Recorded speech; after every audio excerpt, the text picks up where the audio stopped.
consequences of disobedience. Ano po? Yung bang kahalagahan po ng pagsunod at ang konsekwensya ng pagsuway. Mayroon pong isang propeta sa Old Testament na ang pangalan po ay si Jonas o si Jonas. At kapag narinig po natin ang pangalang Jonas, ang kakambal niya na nasa ating isipan ay ano? Malaking isda o yung dambuhalang isda. Ano? Si Pedro, pag nabanggit ang pangalan ni Pedro, ano naaalala ng tao? Sige, Bible trivia muna tayo. Pag si Pedro nabanggit, ano ang naaalala natin? Oh? Di ba ang naaalala natin kay Pedro, manok? Dahil di ba, siya yung apostol na nagkaila sa Panginoon ng 3 times bago tumilaok ang manok. Kaya tuloy si Pedro ay naging santo ng mga sabungero. Santo ng sabungero? Yan po yung minsan po may mga Bible character na pag nabanggit ang kanilang pangalan, may naaalala agad tayo sa kanila. Ano po? Si Propeta Elias po, pagka nabanggit ang kanyang pangalan, marami kang maaalala sa kanya. Ano? Propeta Elias. O sino ba siya? Di ba siya yung tinagip ng karuwahing apoy at dinala sa langit? Ito po si Jonas.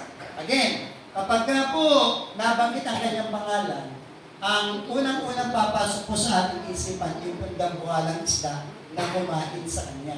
Actually po, may mga word na minsan ay hindi lumalapad o tamang salita na lumalapad sa pangyayari. Si Jonas po ay hindi kinain ng dambuhalang isda. Siya po ay nilunok. Kasi kung kinain po siya, butay-butay po yun. Nilunok po siya buo. Ano? At ito pong aklat ni Propeta Jonas, ito po ay naiiba sa mga tala sa Biblia dahil sa propetang ito. Bakit? Ang sulat po ni Propeta Jonas, pagka po binasa po ninyo, after na 4 na chapter lang po yan na maiiksi. Pinakamahaba ko doon nagkakamali, 10 talata lang. Siya po, o ang kwento po ng propetang ito ay patungkol sa pakikipagsapalaran niya. Ano? Pakikipagsapalaran niya nang tangkain niya na takasan at sumuway sa utos ng Diyos. Mamaya dadaanan po natin yan.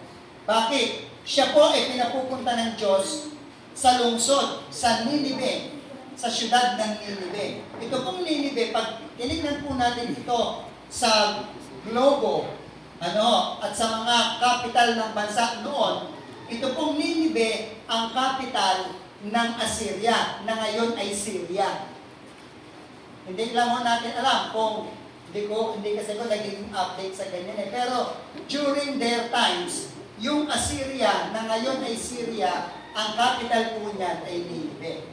At during that time, ang mga tao pong naninirahan sa, ano nga Tagalog sa kapital? Sa kapital? Yung, katulad ng Pilipinas, ang capital ay Manila. Ano nga ba Tagalog sa kapital? Mangyaw, maaalala ko yun. Ito pong Ninive na syudad ng Assyria, ang naninirahan po sa syudad na ito ay 120,000 tao lamang noong panahon nila. Pero that time, marami na po yun. Marami na po yun. At ito pong Ninive, kaya po ito ay pinlano ng Diyos na papuntahan kay Propeta Jonas. Ito pong Ninive na ito ay isang syudad na ang mamamayan niya ay namumuhay sa kasalanan. Kaya po, ang sabi ng mga talataan, nakarating na sa kaalaman ng Diyos ang ginagawa ng mga taga-Ninive. At dahil doon, pinagplanuhan ng Diyos na tupukin o wasakin ang lungsod na ito. Subalit, alam po natin sa history na hindi po ito natuloy. Bakit? Bago po natin tingnan kung bakit nabago ang plano ng Diyos sa pagwasak sa Ninive, tingnan po muna natin ang ilang mga, sabi nga sa headings ay madudulang pangyayari. Dito po sa Jonas chapter 1, verse 1 to 3. Ano po? Sabi po ng talata, ang aklat na ito ay naglalaman ng mensahe ni Yahweh sa pamamagitan ni Jonas na anak ni Amittai. Isang araw, sinabi sa kanya ni Yahweh, pumunta ka sa Ninive, na isang malaking lungsod, at sabihin mo sa mga taga roon na umabot na sa aking kaalaman ang kanilang kasalanan. Verse 3, sa halip na sumunod, ipinasya ni Jonas na takasan si Yahweh. Nagtungo siya sa Joppa at doon ay nakatagpo ng isang barkong patungong Tarsis. Pagkatapos magbayad ng pamasahe, sumakay siya sa barko upang maglakbay kasama ng iba pang mga pasahero patungong Tarsis. Sa ganitong paraan ay inakala niyang makakatakas siya kay Yahweh. That is yan po yung nangyari. Nakarating sa kaalaman ng Diyos ang kasamaan ng mga tao sa Ninive. Kaya kinausap niya si Propeta Jonas at inutusan na pumunta ka sa Ninive na isang malaking lungsod upang sabihin ng propetang ito sa mga taga roon na umabot na sa kaalaman ng Diyos ang kanilang mga kasamaan o kasalanan. Yun po yung tagubilin, utos ng Diyos kay Jonas. Pero sabi po sa talatang 3, sa halip na sumunod, sa halip na sumunod, ipinasya ni Jonas na takasan ang Diyos. At doon sa kanyang pagtakas, may iba't ibang di magagandang pangyayari na nangyari sa kanya. Pagkatapos niyang magbayad sa barko, siya at ang mga kapwa niya pasahero na nakasakay sa barko ay naglayag patungong Tarsis doon sa lugar nila Apostol San Pablo. Ngayon, mga kapatid, sa mga talata na ating pinag-aralan at ating binasa, lalo na po sa verse 3, sabi? Sa halip na sumunod, ipinasya ni Jonas na takasan ang Diyos. Sa buhay po natin ngayon, marami pong Kristiyano na ang akala nila, ang hindi nila pagsunod ay walang konsekwensya. Meron po, madalas po ninyong marinig sa akin yan. Aaralan po natin, ano ang konsekwensya ng pagtakas o pagsuway ni Jonas sa Diyos? What are the different consequences of disobedience? Chapter 1, verse 4 and 5. Chapter 1, Jonas pa din po tayo. Chapter 1, verse 4 and 5. Ano ang sabi ng Biblia? Ngunit nang sila'y nasa laot na, nagpadala si Yahweh ng isang malakas na bagyo, kaya't halos mawasak ang barko. Yan po yung unang consequence. Nung si Jonas ay magpasyang takasan ng Diyos, anong konsekwensya ang kanyang naranasan? Bagyo. Malakas na bagyo. Literal po yun. Literal na bagyo. Maaaring malakas na hangin na may kasamang malakas na ulan at bigla. Yan po ang bagyo ng araw na naranasan din ng mga alagad. Sa panahon naman po natin ngayon, mga kapatid, ang konsekwensya po, ano ba sa Tagalog ang consequence? Konsekwensya. Ano ba ibang Tagalog sa konsekwensya? Sabihin na natin, Ha? Kahinatnan o parusa. Ng mga Kristiyanong hindi sumusunod sa Diyos, bagyo din. Kaya nga lamang po, ibang larawan ng bagyo na dumarating sa atin ng mga buhay. Tandaan po natin lahat na ang disobedience ay laging may kasamang consequence.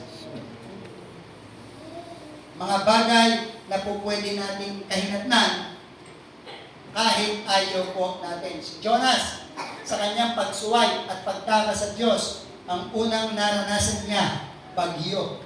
Literal na bagyo. Pero sa panahon po natin, bagamat nakakaranas pa rin tayo ng literal na bagyo, ano ang dulot nito? Kahirapan. Espiritual na bagyo sa ating buhay, ano ang dulot nito? Kahirapang espiritual at sakit ng damdamin. Kaya nga madalas nating sinasabi, kung nakagagawa tayo ng ibang mga bagay na mahirap sa ganang ating sarili, mas kaya din natin gumawa ng mahihirap na bagay para sa Diyos. That is the number one consequence, bagyo. Ikalawa, ang sabi Diyos sa ating binasa, kaya't halos mawasak ang barko. Sa larawan, yung barko ay sinasakyan ni Jonas ng mga tripulante at ng mga kapwa niya pasahero. Sa panahon po natin ngayon, ito po'y inilalarawan ng ating pong buhay kung nasaan naroroon ang ating pananampalataya. Po pwedeng ito ay tumutukoy sa ating tahanan kung saan tayo naninirahan. Na po pwedeng hindi natin alam o nalalaman na kung halimbawang nagpapatuloy tayo sa pagsuway sa Diyos, may mga bagay na nasisira sa ating pong buhay o sa ating pong tahanan. Kaya po dapat tayo nagiging mapagmatiyag sa nangyayari sa ating buhay. Lalo na nga kung nakikita natin, halimbawa, ang ating sarili na tayo ay nasa kalagayan ni Jonas. Amen po ba? Tingnan po natin. Una, bagyo. Consequences ng disobedience. Pangalawa, pagkasira ng barko. Pwedeng pagkasira yan ng ating pananampalataya at pagkasira ng maraming bagay na mayroon sa atin. Ang sabi pa po sa talata, dahil dito, labis na natakot ang mga tripulante, kaya silang lahat ay humingi ng tulong sa kanilang Diyos. Kasi po, ibang religion ito eh. Baka may Muslim dito, hindi tatawag sa kanilang Diyos. Pagkatapos, ito ho yung ikatlong consequence. Pagkatapos, inihulog nila sa dagat ang mga kargamento para gumaang ang sasakyan o ang barko. Mapapansin po natin, mga kapatid, sa barko, ang mga kargamento niyan, di ba yan ay masasabi po natin kabuhayan? Di ba masasabi natin yan ay ikabubuhay? Ano ang naging pangatlong consequence? Yung ikabubuhay o kabuhayan sana ng mga nakasakay doon kasama ni Jonas ay nasayang, nawalan ng halaga.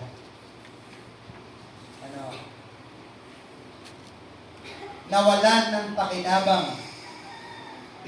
Kaya po, makikita po natin, ganyan, pwede natin isipin mga kapatid, ganyan ba para katindi ang Diyos kung magparusa?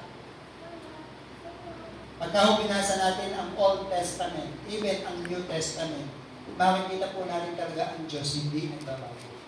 Kung ano siya noon, kung ano yung pamantayan niyang ibinigay noon sa tao, hanggang ngayon at sa darating na panahon, yun pa rin.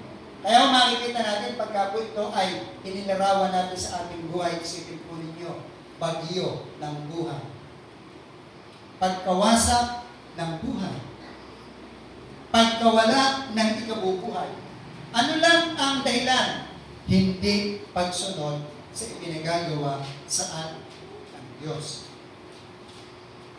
Parang ang hindi, wala ko tayong magagawa. Yan po ang nais o desisyon ng Diyos sa tao. Ano pa po nangyari? Samantalang si Jonas naman ay mahimbing na natutulog sa isang sulok sa ibabang palapag ng barko. Kung di ako nagkakamali, nasa verse 12 na po tayo at 17. Ang sabi niya, sabi po ng talata, pagdating po sa verse 17, kung kayo po ay nandun sa inyong mga banal na kasulatan, kasi po ito ay hindi po na talaga kinuha pa yung verse 13. Ang sabi po dito, pagkatapos po, nung makita nung kapitan na si Jonas ay natutulog, ginising niya ito at sinabi niya, gumising ka at manalangin ka sa Diyos mo. Baka sakaling kaawaan niya tayo at nang tayo ay maligtas sa kapahamakan. At pagkatapos, nag-usap-usap ang mga tripulante at nasabi nila, ano kaya tayo ay magpalabunutan upang malaman natin kung sino ang dahilan, kung bakit nakakaranas tayo ng ganito. At matapos po silang magpalabunutan, ang nabunot po nila, pangalan ni Jonas. Kaya si Jonas po muling in-interrogate ng mga kasamahan niya sa barko. Sino ka? Taga saan ka? Anong lahi mo? Bakit ka naririto? At pagkatapos po noon, isa-isang sinagot ni Jonas ang mga katanungang iyon. At sa dulo ay sinabi niya na tinakasan niya o tinatakasan niya ang Diyos. Alam po ninyo, sabi nung kapitan, napakalaking kasalanan ang ginawa ko. Yan po ay nasa aklat po ng Jonas chapter 1,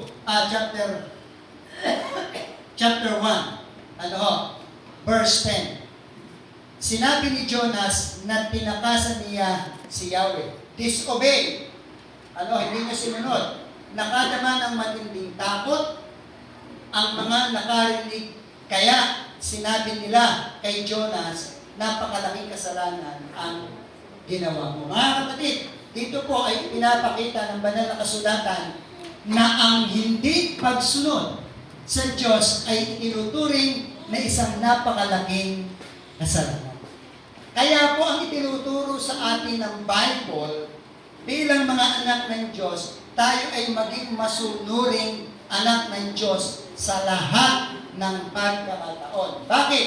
Sapagkat sa bawat pagsuway at pagtakas ng isang Kristiyano, sa utos ng Diyos na ipinapagawa sa Kanya, ito ay katulad ng napakalaking kasalanan.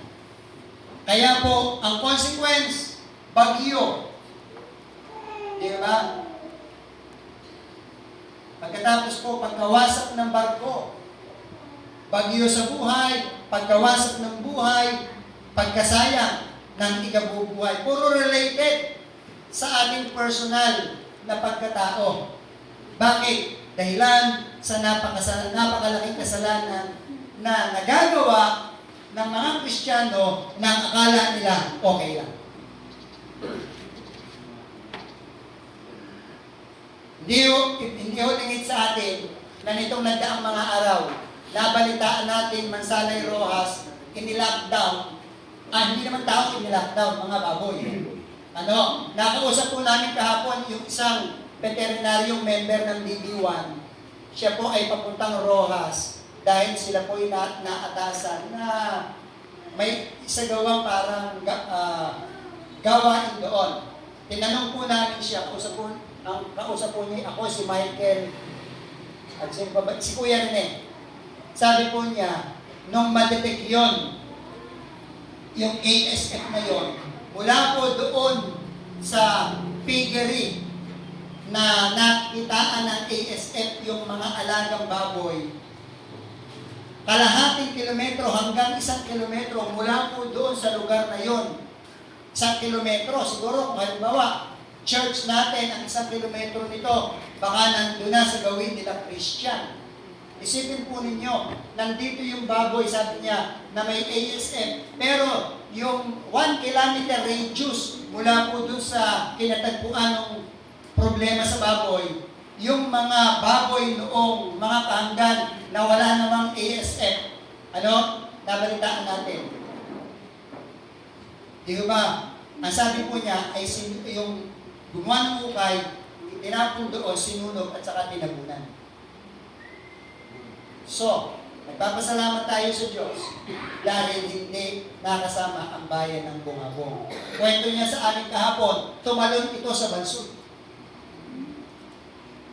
Hindi natin alam kung gaano katotoo yun, pero kwento po niya.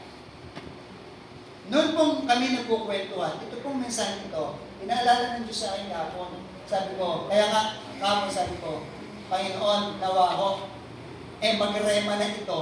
Ibig sabihin talagang magbigay na ito ng matinding mensahe sa iyong mga anak na nasasakupan ng Bungabong.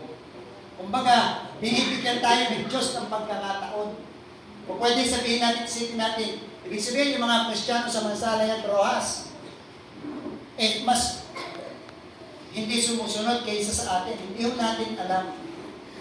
Ang point lamang, binibigyan tayo ng Diyos ng pagkakataon.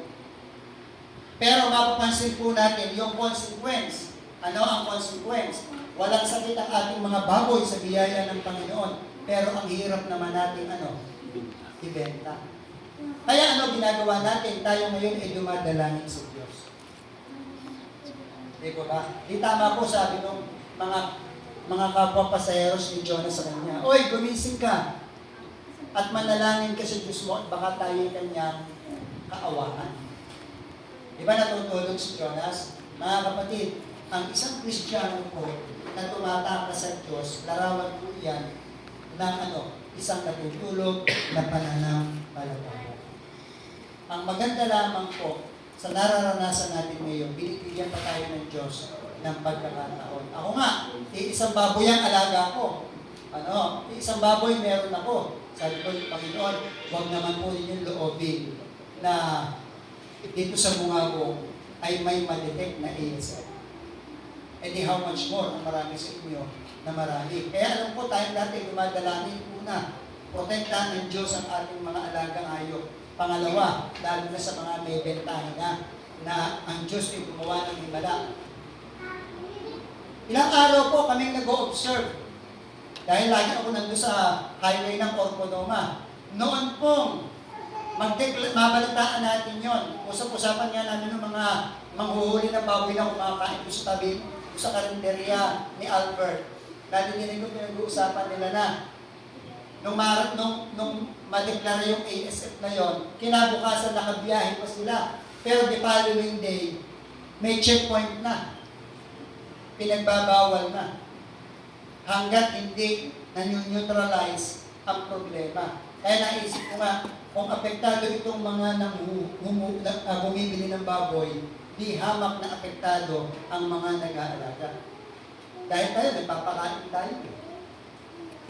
Pero ang maganda lamang po na nakita ko doon, pinakita sa akin ng Panginoon, ang Bungabong, nilaktawan ng sabi natin sumpa, nilaktawan ng sumpa. So, ibig sabihin, may pagkasa pa tayo. Bakit? Binibigyan tayo ng Diyos ng pagkakataon. Sabi nga ni Pastor Maranang kahapon, nung napag-uusapan niya ang ASF na yan, dahil yung kanyang mga member sa Bansud at ilang member dito sa mga karating barangay ng bayan, ay maraming alagang baboy. Kaya ang sabi daw niya, nung prayer meeting nila, mga kapatid, nawa, makita niyo ang mensahe ng Diyos kung bakit biglang-bigla tayo ay isla. Dagat ang ating mga boundaries sa kabilang sa mga karating probinsya. Pero bakit pinahintulutan ng Diyos na may makapasok na ganyan? Saan galing yan? Ang balita galing daw ng parting Iloilo. May tinawid na baboy ko, Iloilo, idinaan dito. Siyempre, hangin. Kaya sabi ni Pastor Marana, sabi ko niya sa amin gabon, sabi ko sa mga kapatiran na manalangin kayo ng gusto, binibigyan pa rin kayo ng Diyos ng pagkakataon. Kaya nagpala sa isip ko, hindi parang iniisip ko, iniisip din niya. Bakit? We have the same spirit. Di ba ba? sabi nga niya, alam ko kasi na, kaya ko sinabi sa kanila yon, alam ko kasi na huwag naman loobin ng Diyos na tamaan ng ASF ang kanilang mga alagang baboy kung pwedeng bumagsak ang kanilang pananampalataya. Kaya makikita natin na sabi nga ng Bible, ang akala natin na maayos, mapayapa ang buhay, pero hindi natin alam kung kailan mapayapa ang buhay, saka dumarating ang kapahamakan. Kaya po related dito sa ating pag-aaral, noong malaman po ng mga tripulante, consequence po ito, na si Jonas ang dahilan. Habang ine-interrogate nila ito, at sabihang napakalaking kasalanan ng ginawa mo dahil sa kanyang di pagsunod sa Diyos, doon sa verse 11 sa chapter 1, makikita po natin na pinipili na lalo pang lumakas ang bagyo. Mapapansin po natin doon sa nangyayari, habang lumalakas ang bagyo, nagdudulot ito ng napakatinding takot sa mga tao. Pero makikita ninyo, hindi pinahihintulutan ng Diyos o pinahihintulutan ng Diyos na silang lahat ay mamatay at silang lahat ay mapahamak. Kumbaga, ipinaranas ng Diyos dahil kay Jonas ang napakatinding lakas ng bagyo upang matuto ang mga taong ito sa pamamagitan ng babala ng Diyos. At meron ng magandang nangyari. Kaya po, ang sabi sa verse 11, kaya tinanong nila si Jonas, ano ang dapat naming gawin sa iyo para pumayapa ang dagat? Bakit? Alam na nila na ang dahilan ng bagyo na yun si Jonas. Kaya itong mga tao na nalangin, Diyos na, kaya niya, natuto silang manalangin. Nasabi nila, huwag itulot ng Diyos na mamatay sila at maging mamamatay tao sila dahil sa gagawin nila kay Jonas. Kaya sinabi ni Jonas, ihagis ninyo ako sa dagat at papayapa ito. Alam kong ako ang dahilan kaya nagkaroon ng ganito kalakas na bagyo sa linya. At doon sa mga sumunod na talata, nung ihagis nila si Jonas sa dagat, paglapat ng katawan ni Jonas sa tubig, biglang pumayapa ang dagat. Ang tanong, ano ang significant nito sa ating mga buhay? Sa hindi natin pagsunod, may mga consequence. At yung consequence na yon, makikita lang natin kapag marunong tayong magbasa ng iba't ibang nangyayari sa ating buhay at nangyayari sa ating sarili sa larangan ng paglilingkod sa Diyos. Isipin po ninyo, nung si Jonas ay mawala sa bilang ng mga tripulante, biglang pumayapa ang dagat. Ano ang ibig sabihin? Kapag ka po nakawala tayo mga kapatid, doon sa mga konsekwensyang yan, dahil halimbawa sabihin natin, tayo din ang dahilan, doon pa lamang magkakaroon ng kapayapaan sa ating mga buhay. And of course, kasama ang ating ikinabubuhay. Dahil ang Diyos ay may plano kay Jonas at dahil ang Diyos ay may plano sa bawat isa sa atin, ano ang ginawa ng Diyos? Inutusan ng Diyos ang isang dambuhalang isda na siya ay lunukin.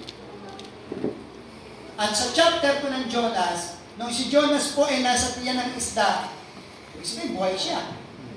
Di ba? Himala po yun. Isipin natin, paano siya nakakahinga doon? Di ba? Makikita natin mga kapatid, sa kabila na si Jonas ay sumusuway, binibigyan pa rin siya ng pagkakataon. Nung siya po'y nasa bingit na ng kamatayan, mas secure pa nga ang pakiramdam niya nung siya'y nasa barko. Dahil mahimbing ang kanyang pagkakatulog. Pero nung siya po'y nasa loob na ng tiyan ng dambuhalang isda, doon po niya na-realize na manalangin. Doon niya na-realize yung kasamaang ginawa niya sa Diyos. Kaya nga nung ito binabasa ko, sabi ko, kinakailangan pa ba na ang mga Kristiyano sa panahon ngayon ay makaranas pa na lulukin din ng dambuhalang isda? Yung pong dambuhalang isda na yon ay naging security para kay Jonas. Ngayon, ang tanong, ano sa panahon natin ngayon ang larawan o inilalarawan ng dambuhalang isda? Kung saan naging lugar ito para ma-realize ni Jonas yung kanyang kasamaan. Nilalarawan po ng dambuhalang isda sa panahon natin ngayon ang isang lugar kung saan doon natin nare-realize na may malaki rin tayo kung halimbawa meron nga na ginagawang kasalanan sa Diyos, and that is the church. Diba, pagka nag-aaral tayo sa salita ng Diyos, nakikita natin ang ating sarili. Pag nagbabasa ka ng salita ng Diyos, nakikita mo ang iyong sarili, ang iyong kalagayan, kung anong klase tayong anak ng Diyos sa kasalukuyan. Kaya po nung si Jonas ay nasa loob ng tiyan ng isda, nakita niya ang kanyang sarili. Nung makita niya ang kanyang sarili sa kalagayang mali ang kanyang ginawa, natuto siyang dumalangin sa Diyos. Ano po yung buong chapter 2, yan po ay chapter ng pananalangin ni Jonas sa Diyos. At pagdating po sa chapter, o bago dumating, o matapos, rather, ang chapter 2, matapos ang prayer ni Jonas, ano ginawa? Nangyari sa kanya? Inutusan ng Diyos ang isda, ang dambuhalang isda, na siya ay iluwa sa dalampasigan. At alam po ninyo kung saang lugar yung dalampasigan na pinagluwaan kay Jonas? Sa Ninive. Dalampasigan ng Ninive. Isipin po ninyo, papunta siya Tarso. Pag tinignan po ninyo sa mapa, malalim lugar po ang pagitan nun. Pero alam po ninyo, ayaw pumunta ni Jonas sa Ninive dahil alam niya, iba ang tao doon eh. At sabi ng Bible, alam ni Jonas na ako, pag nagsisi ito, hindi naman itutuloy ng Diyos ang plano niya sa mga ito eh. Kaya tinakasan niya ang Diyos. Pero saan siya dinala ng Diyos? Doon sa lugar na ayaw niya. Mga kapatid, ano po lesson ito? Itong consequence na ito.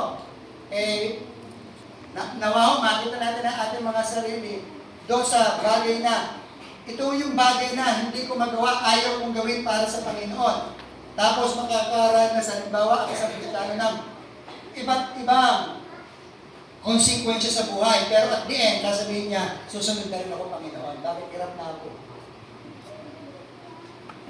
Kaya pagdating po sa chapter 3, muling inulit ng Diyos yung kanyang atas or utos kay Jonas. Na ang sabi ng Diyos sa verse 2, chapter 3, pumunta ka sa lungsod ng Ninive at ipahayag mo ang mga ipinasasabi ko sa iyo. Mga kapatid, babalik-balikan po natin ang larawan. Ang Ninive ay lugar na kung saan ang mga tao ay namumuhay sa kasalanan. Pinapupunta doon ng Diyos si Propeta Jonas para sila ay babalaan. Mga kapatid, sa panahon natin ngayon, tayo po ang larawan ni Jonas. Larawan ni Jonas na kung pwede, may mga Kristiyanong patuloy pa rin sa pagsuway. Kaya nakakaranas ng iba't ibang konsekwensya sa buhay. Pero tandaan po natin, kahit gaano katindi ang pagsuway mo, at may pinapagawa ang Diyos sa iyo, kung tatagalan halimbawa ng isang Kristiyano, ang mga konsekwensya niya sa buhay, nasa sa kanya na yun. Pero kung tulad ni Jonas, na tayo'y dadalangin sa Diyos, dadalangin natin ang ating sarili sa Diyos, at aalamin natin ang kalooban ng Diyos sa ating buhay, tatapusin ng Diyos ang konsekwensya niyan at dadalhin tayo ng Diyos doon sa nais niyang pagdalhan sa atin. Kaya po, noong si Jonas ay naroon na sa dalampasigan, no choice na po siya. Bakit? Nandun na po siya sa Nandun na po siya sa Ninive Kaya po, dahil no choice na siya, at alam niya na hindi niya talaga matatakasan ng Diyos kahit ano ang gawin niya, naisip niya, no choice na ako. Ang lesson lamang po nito, iintayin pa ho ba natin sa buhay natin na mangyari at sabihin natin yung Lord, susunod na ako kasi no choice na ang point? Habang may choice tayong nakikita, yun ang ating ginagawa. Pero, kapag no choice na tayo, sasabihin natin, Lord, susunod na ako sa iyo. Bakit? No choice na ako Sana po, huwag ganon.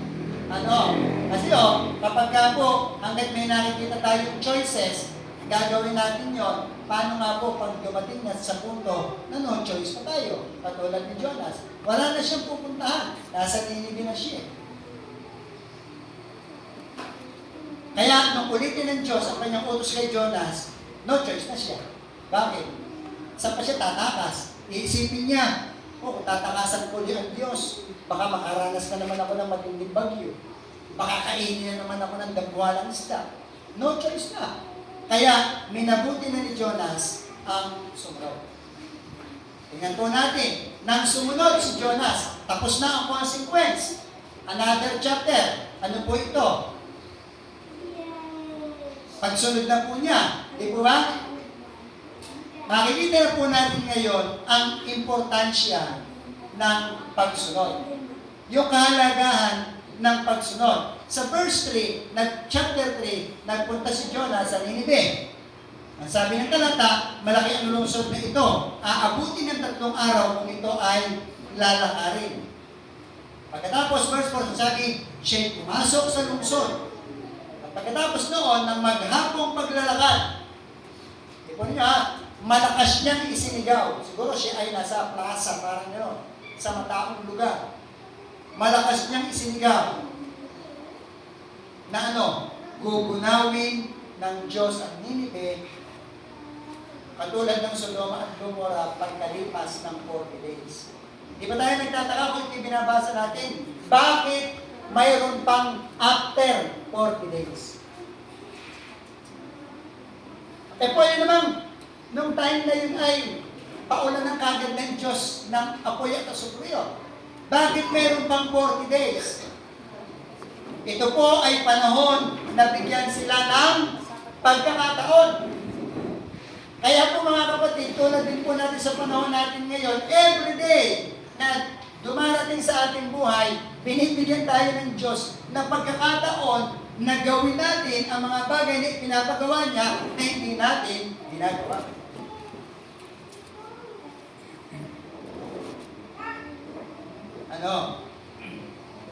Ang maganda sa mga taga-Ninive, sa kabila ng sila ay namumuhay sa kasalanan, nung marinig nila ang pahayag ni Jonas, ano sabi sa verse 5? Naniwala ang mga taga-roon sa pahayag na ito mula sa Diyos.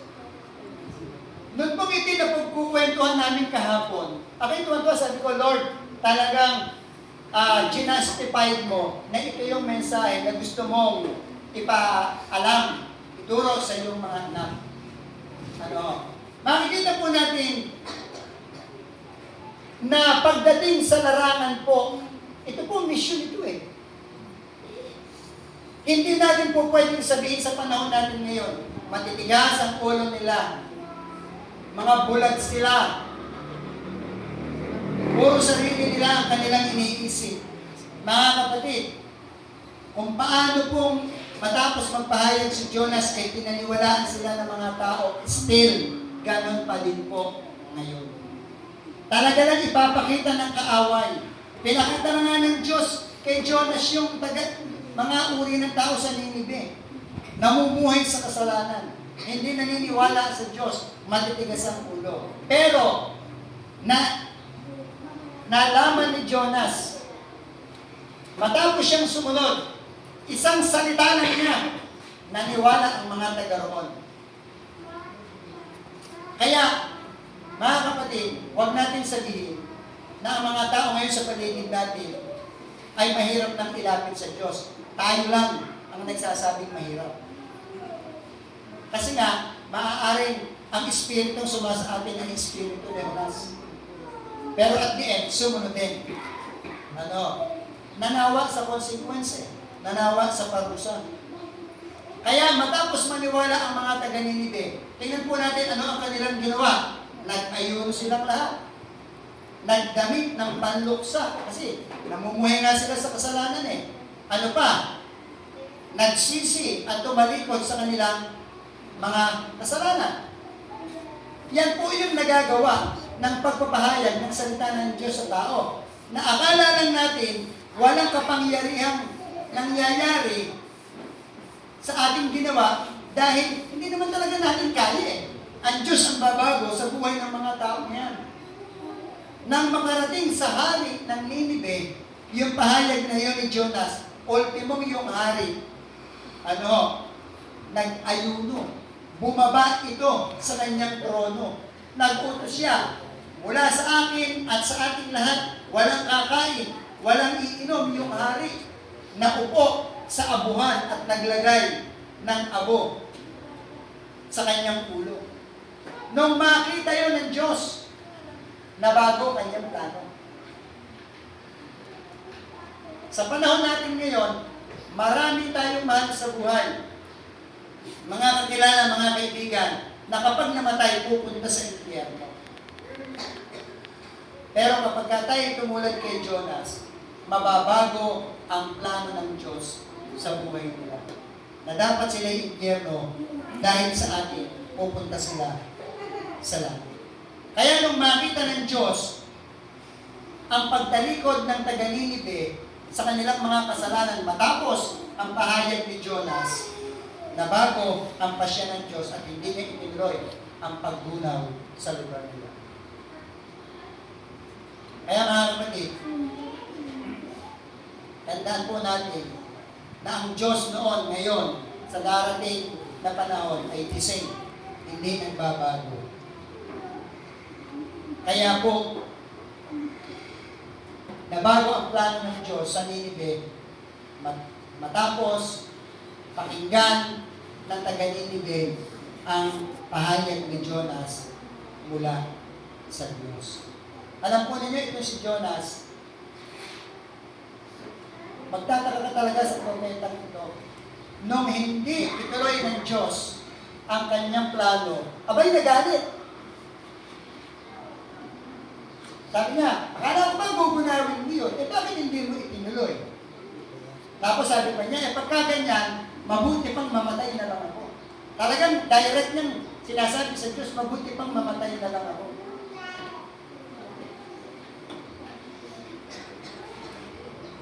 Kaya habang si Jonas ay naghihintay sa gagawin ng Diyos sa Ninive, dahil that time, pinaihip ng Diyos ang isang malakas na hangin kasabay ng matinding init, halos mahilo at mawala ng malay tao si Jonas. Sa kanyang pagkakaupo, ang Diyos ay nagpasibol ng isang puno na nagbigay sa kanya ng lilim. Kinabukasan, pinakain ng Diyos sa uod yung puno, ito ay natuyo at namatay. Nung makita yun ni Jonas, nagalit na naman siya. At sabi niya sa Diyos, mabuti pang mamatay na ako. Kaya, kinumpronta na siya ng Diyos. Chapter 4, verse 9, matatapos na po tayo. Sinabi sa kanya ng Diyos, dapat ka bang magalit dahil sa nangyari sa halaman? Tapos sumagot siya, opo, nagagalit po ako, gusto ko nang mamatay. Mga kapatid, may significance po ito sa buhay natin. Diba sabi ng talata, yung lilim, yung puno, yung halamang ay nagbigay ng lilim kay Jonas. Ano tawag yung comfort zone? Pagkatapos, nung alisin ng Diyos yung nagbibigay ng alwan kay Jonas, nagalit siya. Mga kapatid ko, sa panahon po natin ngayon, may mga Kristiyano gano'n. Panginoon, ang sabi mo, pagpapalain mo kami, pagpapalain mo ako, pero bakit ganito buhay ko? Diba? yung ganong panalangin ay parang panalangin ng panulumbat at pagtatanong sa Diyos. Sabi mo, Panginoon, nababasa ko, naririnig ko, natututunan ko, pagpapalain mo kami, pero bakit ganito? Eh sabi ng Diyos, eh dapat ka bang magalit dahil sa nangyari sa halaman? Kung tayo naman ang sasagutin ng Diyos, bakit ka nagagalit dahil sa nangyayari sa buhay mo? Sinong may sala? Ako ba? Kayo ba? Alam po ninyo kung bakit si Jonas nagalit siya sa Diyos dahil sa halaman. Ano? Pero ano sagot ng Diyos sa kanya? Sinabi ni Yahweh, umubo ang halamang iyon, lumago sa loob ng magdamag at namatay kinabukasan. Wala kang hirap dyan, ngunit nalungkot ka ng iyan din. Ito naman, walang kahirap-hirap si Jonas. Doon sa pagpapatubo ng halaman. Kaya sabi ng Diyos, ako pa kaya ang hindi malungkot sa kalagayan ng Ninive? Ito'y isang malaking lungsod at tinitirhan ng mahigit 120,000 katao. Hindi nila alam kung ano ang mabuti o ang masama. Bukod pa sa maraming kawan. Dito ipinapakita ng Biblia na si Jonas nagalit dahil sa pagkamatay ng halaman. Eh ang Diyos pa nga kaya ang hindi malungkot kung pupuksain niya yung kanyang mga nilikha na nagbalik loob naman sa kanya. Ang tanong, ano ngayon ang makikita natin na bunga ng kahalagahan ng pagsunod sa Diyos? Mga kapatid, ang bunga po nito ay nandun sa chapter 3, verse 10. Nakita ng Diyos ang kanilang pagtalikod sa kasamaan, kaya hindi niya pinarusahan ang mga ito tulad ng kanyang unang sinabi. Ang bunga po ng pagsunod ay tinatawag na magnificent transformation. Kung ang consequences ng disobedience ay iba't iba, nakakatakot, nakakalungkot, nagpapahirap, pero ang importansya po o ang bunga po ng kahalagahan ng pagsunod natin sa Diyos tulad ni Jonas ay may dalang magnificent transformation. Kahanga-hangang pagbabago. Nabago po ang Ninive. Mula sa pagiging makasalanan, naging maka-Diyos. At yan po, mga kapatid ko, ang nais ng Diyos na maranasan natin bilang kanyang iglesia sa lugar na ito, na tayo ay maging instrumento ng tinatawag na magnificent transformation. Kaya po, ang babala ay ito. Kung tayo magpapatuloy sa pagsuway, magpapatuloy ang consequence sa ating mga buhay. Yan ang warning. Habang ako'y sumusuway, patuloy ang paghihirap na aking mararanasan. Pero, kapag ako'y nagpasyang sumunod, mawawala ang mga paghihirap dito. Mapapalitan pa ito bagkus ang tinatawag na kahanga-hanga o napakalaking pagbabago sa buhay ko at sa buhay ng mga tao na ilalapit ko sa Diyos. Kaya po tandaan natin, obedience brings magnificent transformation in the life of people. But disobedience resulting danger in our personal life and possessions. And which is true. Pag tayo sumusunod, transformation sa buhay natin, transformation ng ibang tao. Pero hanggang tayo sumusuway, laging nasa panganib ang ating buhay at ang ating ikinabubuhay. Kaya sabi nga ni Pastor Maranan, dito po ako mag-e-end. Sabi po ni Pastor Maranan, hindi nyo ba napapansin mga kapatid? May mga panahon na panalangin kayo ng panalangin, pero parang hindi kayo tinutugon ng Diyos. Alam niyo kung bakit kayo hindi tinutugon? Sabi niya sa Pilipiwan, nagpasa siya ng talata at pinabasa niya yung kasalanan ang hadlang kung bakit hindi dinidinig ng Diyos ang ating mga panalangin. Which is true. Kaya po, tulad ni Jonas, huwag natin isipin na tayo na kaya natin takasan ng Diyos.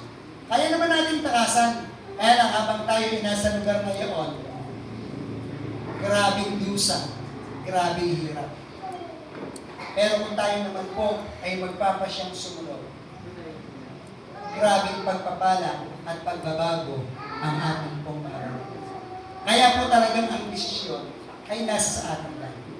Ano po? Malaman man natin, malaman man ng isang Kristyano ang kabuuan ng salita ng Diyos kung hindi naman niya ito susundin.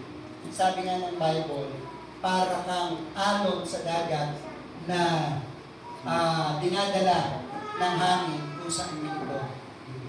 Kaya mga kapatid, nawa po sa umagang ito. Una, basahin po ninyo muli. 4 na chapter lang po yan na maiisip ang aklat po ni Jonas. At tingnan natin ang ating sarili. Kung nasa saan tayo, katulad ni Jonas, ba? Ay nasa panahon na tinatakasan ko ang Diyos o nasa panahon na tulad ni Jonas ay mag-decide na sumunod sa Diyos.